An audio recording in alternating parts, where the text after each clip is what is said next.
on Mark McKenzie and the growth that you've seen from him this season? He's made the move to Toulouse last summer, and his defense, I think, is second or third in Ligue 1 in terms of goals conceded.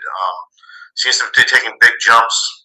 You've had him in before. What have you seen from him, and what have you seen from your own scouting of him at his club that he's been coming into form this year at this camp?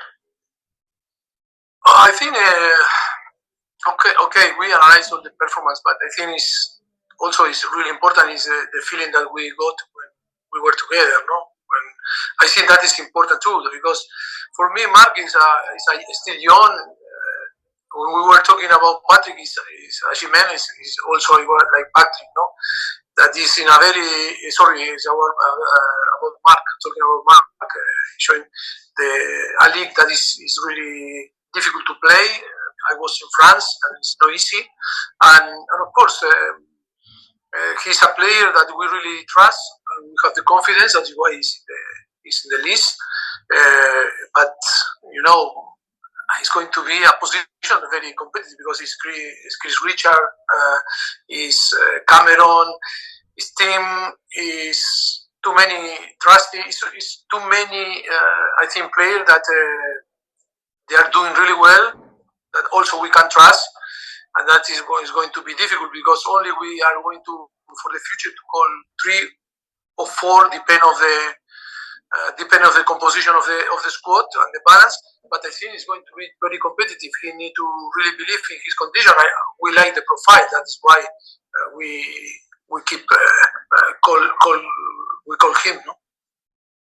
Thanks for the time, and thank you, Michael, as well. I just want to talk about or ask about the defense and center back specifically. You have a number of different options there. 5 players that can play center back, and Cameron Carter-Vickers in camp with you for the first time. You went with McKenzie and Ream as a pairing in the previous Nations League games. Do you anticipate sticking with that, or what are you looking for from that particular position?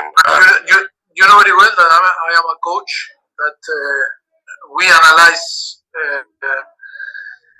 everything, and we are aware about all the performance. But the problem is that also I am a coach, that I need to touch, the player. I need to feel the player.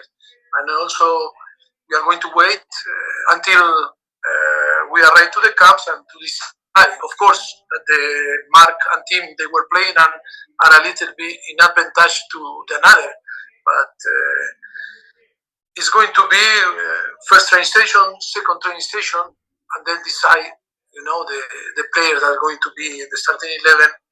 Because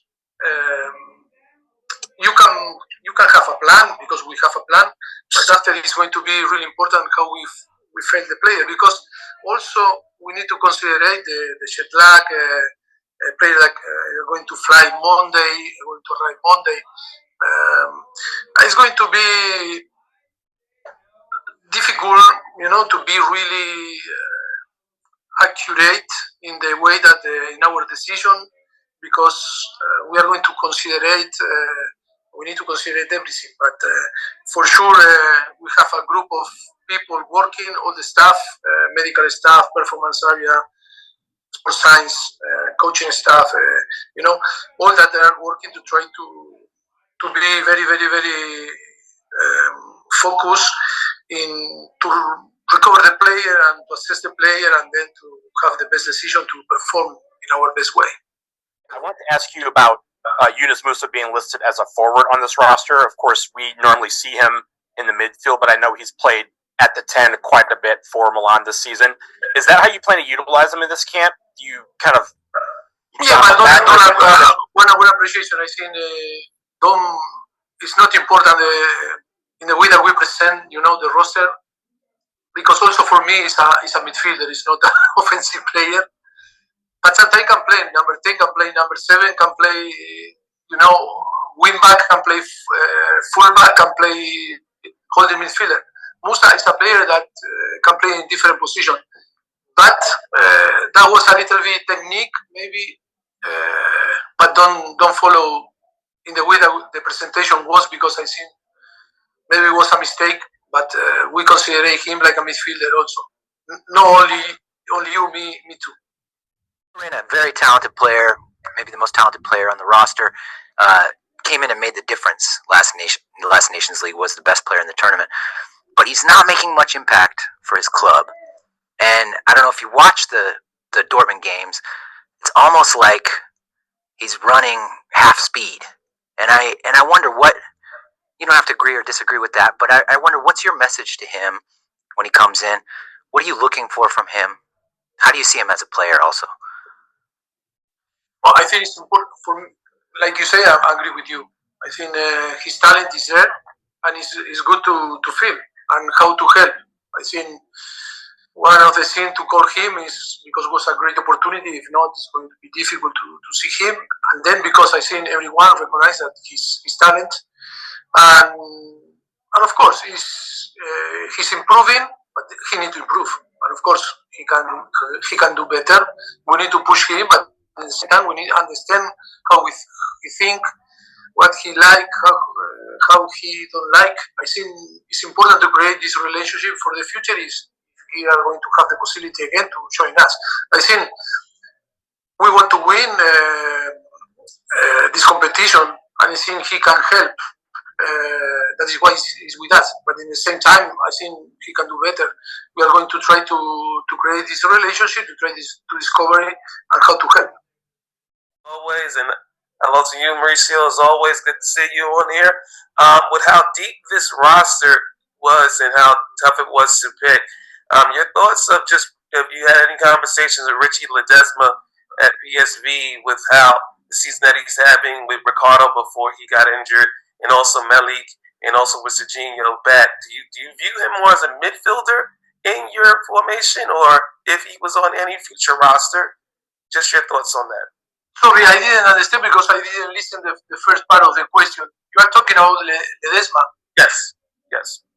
In which position I am seeing him? Yes. Well, I think we will consider Ledesma, but at the moment I think we have Joe Scally or Fosse, that Marlon that was with us, and Serginho Dest. I think we have plenty of players that can play there, but also is in our consideration to maybe one day to call him. But I think like we can put on the table too many names that we can consider it, but only after we have 23 places to call. And always we are going to be, talking about the players that are not in the squad. We need to have to take the decision, and I am so disappointed because we cannot call 50 or 60 players, and for sure too many deserve to be, but we don't have places, we don't have a number for them to be with us. That is why the commitment and the focus and the respect for the team, for the squad, for the country. Every time that they are going to be with the national team, they need to be 200% very commitment with this project.